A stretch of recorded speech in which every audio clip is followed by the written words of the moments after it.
ಎಲ್ಲಿದೆ, ಮುಟ್ಬೋದಾ, ನೋಡ್ಬೋದಾ? ಕೇಳಲ್ವ ಮಕ್ಕಳು? ಕೇಳ್ತಾರೆ. ಸೊ ಇವ್ರ ಹತ್ರ ಉತ್ತರ ಇಲ್ಲ, ಸಾನ್ಸಸ್ಸೇ ಇಲ್ಲ, ಹೇಳೋಕ್ಕಾಗೋದೇ ಇಲ್ಲ.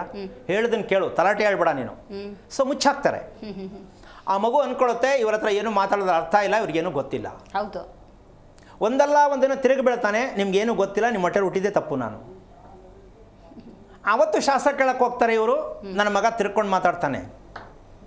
ಅದಕ್ಕೊಂದು ಪೂಜೆ ನಡೆಯುತ್ತೆ. ಪೂಜೆ ನಡೆದು ಮಕ್ಕಳನ್ನು ಸರಿಪಡಿಸೋದೇ ಆದರೆ, ಪೂಜೆ ಮಾಡಿ ಗಂಡ ಹೆಂಡತಿನ ಸರಿಪಡಿಸೋದಾದರೆ, ಯಾವ ಕಾರಣಕ್ಕೂ ಪ್ರಪಂಚದಲ್ಲಿ ಏನು ಬೇಕು ಪರ್ಚೇಸ್ ಮಾಡ್ಕೊಂಡ್ಬಿಡ್ಬೋದಾಗಿತ್ತು. ನಾವು ದೇವರ ಹೆಸರಲ್ಲಿ ಮಾಡ್ತಾ ಇರೋದು ಒಂದು ಬಿಸ್ನೆಸ್ ಆಗೋಗಿದೆ. ಆದರೆ ಅದನ್ನು ನಾವು ಹೇಳಂಗಿಲ್ಲ. ಸೊ ಅದನ್ನು ನಂಬ್ಕೊಂಡು ಹೋಗ್ತಾ ಇರೋ ನಾವೇನು ಹೇಳೋಕ್ಕಾಗಲ್ಲ. ಆದರೆ ಒಂದು ತಿಳ್ಕೋಬೇಕು, ಸತ್ಯವಾದ ಜೀವನ ನಾವು ಏನನ್ನು ಅರ್ಥ ಮಾಡ್ಕೋಬೇಕು ಅಂತ ಪ್ರತಿ ತಂದೆ ತಾಯಿಗಳು ಅರ್ಥ ಮಾಡ್ಕೊಳ್ಳೋದನ್ನು ಫಸ್ಟ್ ಕಲಿಬೇಕಾಗತ್ತೆ. ಅದಕ್ಕೋಸ್ಕರವಾಗಿ ನಾವು ಮಗುವಿನ ಕುಂಡಲಿನ ತಗೊಂಡೋದಾಗ ತಂದೆ ತಾಯಿ ತಿಂದಿರ್ತಕ್ಕಂಥ ಆಹಾರ ಏನು ತಗೊಂಡಿರ್ತಾರೆ ಅದರ ರಹಸ್ಯ ಮಗುವಿನಲ್ಲಿ ಇರುತ್ತೆ. ತಂದೆಯ ತಾಯಿಯ ಅಂದರೆ ರಕ್ತ ಅಂತಕ್ಕಂಥದ್ದು, ಮೆದುಳು ಅಂತಕ್ಕಂಥದ್ದು ತಾಯಿಯಲ್ಲಿ ಅಡಕವಾಗಿರ್ತಕ್ಕಂಥ ಪರ್ಸೆಂಟೇಜ್ ಏನಂತೆ ಕುಂಡಲಿಯಲ್ಲಿ ಇರುತ್ತೆ. ದೇಹ ಯಾವ ರೀತಿ ಚಿತ್ರಣವಾಗಿದೆ ಅಂತಕ್ಕಂಥದ್ದೆಲ್ಲ ಪೂರ ತಂದೆಯ ಲೆಕ್ಕದಲ್ಲಿ ಬಂದು ಅದು ನಿಂತಿರುತ್ತೆ, ಕುಂಡಲಿಯ ಪ್ರಕಾರವಾಗಿ ಗೊತ್ತಾಗತ್ತದು.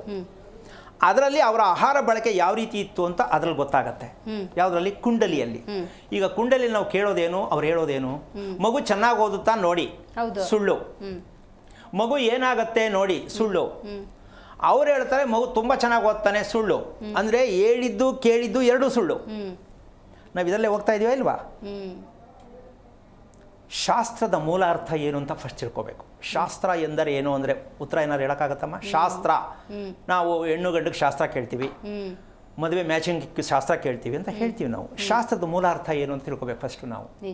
ಇದು ಕಾಲಗಣನೆಯ ಗಣಿತ. ಶಾಸ್ತ್ರದ ಮೂಲ ಅರ್ಥ ಕಾಲಗಣನೆಯ ಮೂಲ ಅರ್ಥ. ನಾವು ಹೇಗೆ ಬಳಸ್ತೀವಿ ಸಮಯವನ್ನು ಅಂಥೇಳಿ. ಸಮಯಕ್ಕೆ ಯಾರು ಬೆಲೆ ಕೊಡ್ತಾರೆ ಅವ್ರು ಯಾವತ್ತೂ ಯೋಚನೆ ಮಾಡಲ್ಲ, ಭಯ ಬೀಳಲ್ಲ, ಆರೋಗ್ಯ ತಪ್ಪಲ್ಲ. ಹೌದಲ್ಲಮ್ಮ? ಹೌದು.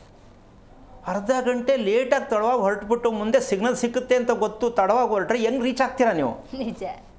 ಹಾಗೆ ಇದು ಒಂದು ಪ್ರಯಾಣನೂ ಕೂಡ. ಈ ಪ್ರಯಾಣ, ಕುಟುಂಬ ಅನ್ನೋ ಒಂದು ಪ್ರಯಾಣವನ್ನು ತೊಗೊಂಡು ಹೋಗ್ಬೇಕಾದ್ರೆ ಮನೆಯ ಯಜಮಾನ ಯಜಮಾಂತಿ ಮೊದಲು ಭಗವಂತನಾಗಬೇಕಂತೆ. ಯಾರು? ಮನೆಯ ಯಜಮಾನ ಭಗವಂತನಾಗಬೇಕಂತೆ.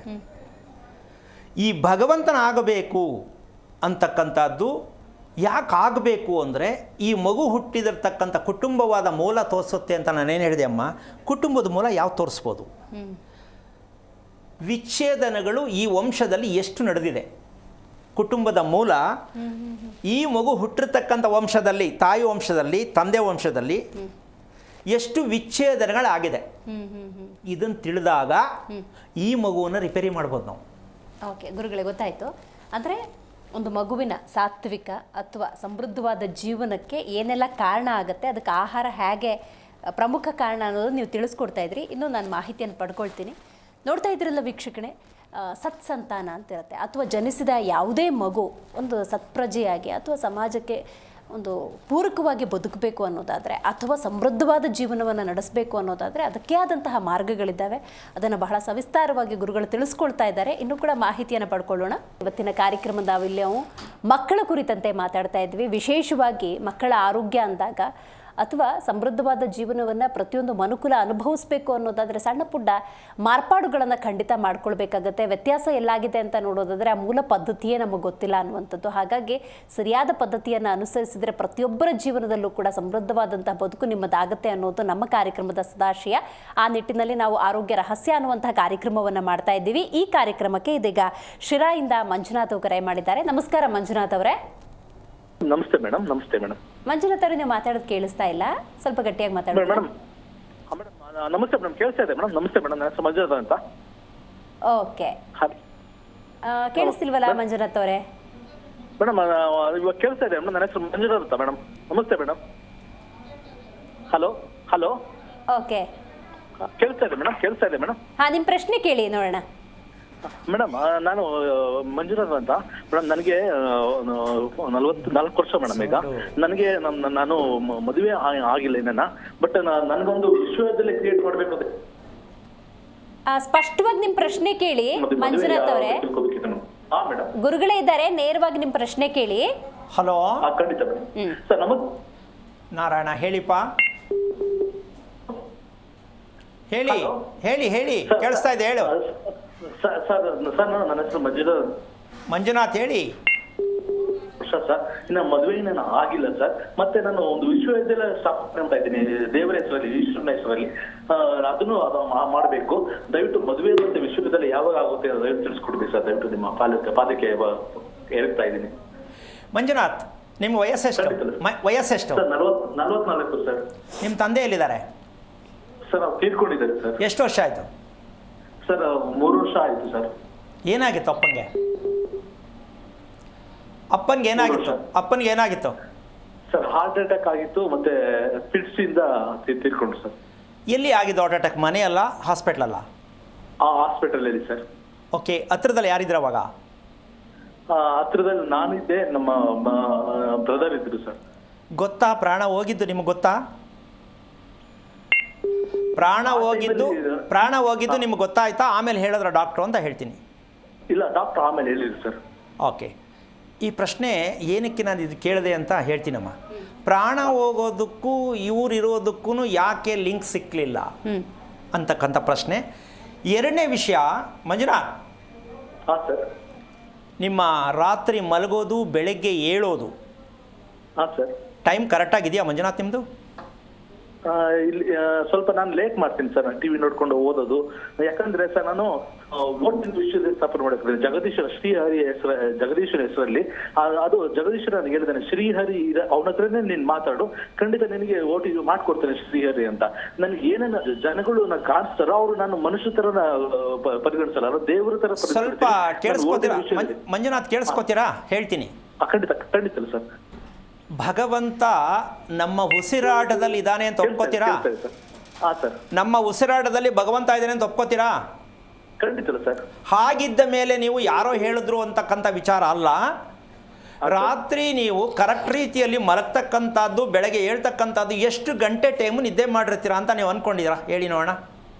ಸರ್ ನಾನು ಖಂಡಿತ 7 hours 8 hours ನಿದ್ದೆ ಖಂಡಿತ ಮಾಡಿದ್ದೀನಿ ಸರ್. 7 hours. ಅಂದರೆ ಬೆಳಗ್ಗೆ ಎಷ್ಟೊತ್ತು ಕೇಳೋದು? ಬೆಳಿಗ್ಗೆ ಒಂದು 7 ಗಂಟೆ 6 ಗಂಟೆ ಇದ್ದಾಳ್ತೀನಿ ಸರ್. ಈಗ ಲೆಕ್ಕ ಹಾಕ್ಕೊಳ್ಳಿ, ಸೂರ್ಯನ ನಾವು ನೋಡಬೇಕಾ, ಸೂರ್ಯ ನಮ್ಮನ್ನು ನೋಡಬೇಕಾ? ಸೂರ್ಯ ನಾವು ನೋಡ್ಬೇಕು ಸರ್. ಮತ್ತು ನೀವು ಸೂರ್ಯನ ಪ್ರಪಂಚಕ್ಕೆ ಬೆಳಕು ಕೊಡ್ತಕ್ಕಂಥ ಸೂರ್ಯನ ನೋಡೋಕ್ಕೆ ನೀವು 7 ಗಂಟೆಗೆ ಎದ್ದರೆ, ಅಂದರೆ ಸೂರ್ಯ ಬಂದ ಮೇಲೆ ನೀವು ಹೇಳ್ತಾ ಇದ್ದೀರ ಅಂದರೆ ಜೀವನ ಹೇಗೆ ಚೆನ್ನಾಗಿರುತ್ತೆ? ಹೌದು. ಸ್ವಲ್ಪ ಯೋಚನೆ ಮಾಡಿ.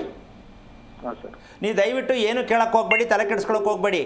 ನಿಮ್ಮ ಸಮಯವನ್ನು ನಿದ್ದೆಗೆ ಮೀಸಲಾಗಿಡಿ. ಮತ್ತು ಒಂದೇ ಸಮಯಕ್ಕೆ ಮಲಗುವ ಅಭ್ಯಾಸವನ್ನು ಮಾಡಲಿಕ್ಕೆ ಕಡಿಮೆ ಅಂದರೆ 6 ತಿಂಗಳು ಬೇಕಾಗತ್ತೆ. ಸದ್ಯಕ್ಕೆ ನೀವು ಬಾಳೆ ಎಲೆ ಊಟ ಮಾಡಬೇಕು, ಕರೆಕ್ಟಾಗಿ 6 ಗಂಟೆ ಒಳಗಡೆ ಊಟ ಮುಗಿಸ್ಬೇಕು. ಸಂಜೆ ರಾತ್ರಿ ಊಟ ಆಗಲ್ಲ. ಹೌದು ಸರ್. ಇದನ್ನು ಮಾಡಿ ನೋಡಿ. ಬೆಳಗ್ಗೆ ಸಂಜೆ 40 ನಿಮಿಷ ವಾಕ್ ಮಾಡಿ ನೋಡಿ, ನಿಮಗೆ ಯಾವ ರೀತಿ ನಿಮ್ಮ ದೇಹ ಬದಲಾವಣೆ ಆಗುತ್ತೆ ಅಂತ ಗೊತ್ತಾಗತ್ತೆ. ಬ್ಲಡ್ ಚೆಕ್ ಮಾಡಿಸಿದ್ದೀರಾ ನೀವು?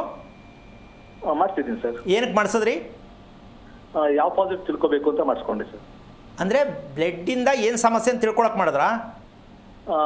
ಯಾವ ಪಾಸಿಟಿವ್ ಅಂತ ತಿಳ್ಕೊಳಕ್ ಮಾಡಿದೆ ಸರ್. ಮತ್ತೆ ಅದರಲ್ಲಿ ಯಾವ ಶುಗರ್ ಏನಿಲ್ಲ ಅಂತ ಹೇಳಿದ್ರು ಸರ್. ಅಲ್ಲ, ದಯವಿಟ್ಟು ಬ್ಲಡ್ ಚೆಕ್ ಮಾಡಿಸಿದ ತಕ್ಷಣ ಕಾಯಿಲೆಗೋಸ್ಕರ ಚೆಕ್ ಮಾಡೋದು ಅಂತ ಮುಖ್ಯ ಅಲ್ಲ.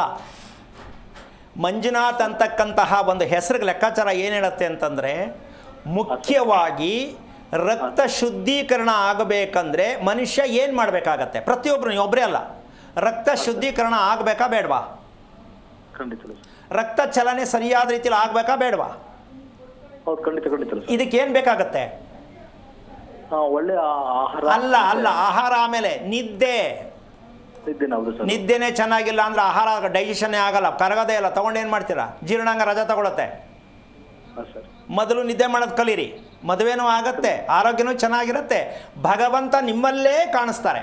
ನೀವು ಎಲ್ಲೋ ಕಾಯಬೇಡಿ, ದಯವಿಟ್ಟು ಒಳ್ಳೆಯದಾಗಲಿ. ನಾನು ಹೇಳೋದನ್ನು ಮಾಡಿ. 5 ದಿವಸ ಬೆಳಗ್ಗೆ ಕರೆಕ್ಟ್ 5 ಗಂಟೆಗೆ ಹೇಳಬೇಕು, ಸಂಜೆ ಊಟ ಮಾಡಬೇಕು, ಬಾಳೆ ಎಲೆಯಲ್ಲಿ ಊಟ ಮಾಡಬೇಕು. ಇಷ್ಟನ್ನು ಮಾಡಿ ಬೆಳಿಗ್ಗೆ ಸಂಜೆ ವಾಕ್ ಮಾಡಿ. ಅವಕಾಶ ಇನ್ನೊಮ್ಮೆ ಕರೆ ಮಾಡಿ. ನಿಮ್ಮಂತೆ ಎಲ್ಲರಿಗೂ ಅರ್ಥ ಆಗಲಿ, ಒಳ್ಳೆಯದಾಗಲಿ. ಜಿ ಕನ್ನಡ ನ್ಯೂಸ್ ಈಗ ನಿಮ್ಮ ಮನೆಯಲ್ಲೇ ನೋಡಿ. ಎಲ್ಲ ಕೇಬಲ್ಗಳಲ್ಲಿ ಈಗ ಲಭ್ಯ. ನಿಮ್ಮ ನೆಚ್ಚಿನ ಜಿ ಕನ್ನಡ ನ್ಯೂಸ್ ಈಗ ಸನ್ ಡೈರೆಕ್ಟ್ ನಲ್ಲಿ number 292, Tata play number 1664, Jio TV number 1334, NXT digital number 30, in cable number 30, city networks 51, U digital number 162, GTPL number 17, Rockline telecommunications number 42, Shri Basaveshwara cable number 168, rural cable network 60, Vinayaka digital 57, Abhishek cable 821, city channel 53, Siddeshwara cable network 57, V4 digital Infotech 628, Surya digital networks 53, Gajanan digital number 836, Malnad infotech private limited number 56, metrocast number 830, victory digital number 167ರಲ್ಲಿ ನೋಡಿ ಆನಂದಿಸಿ.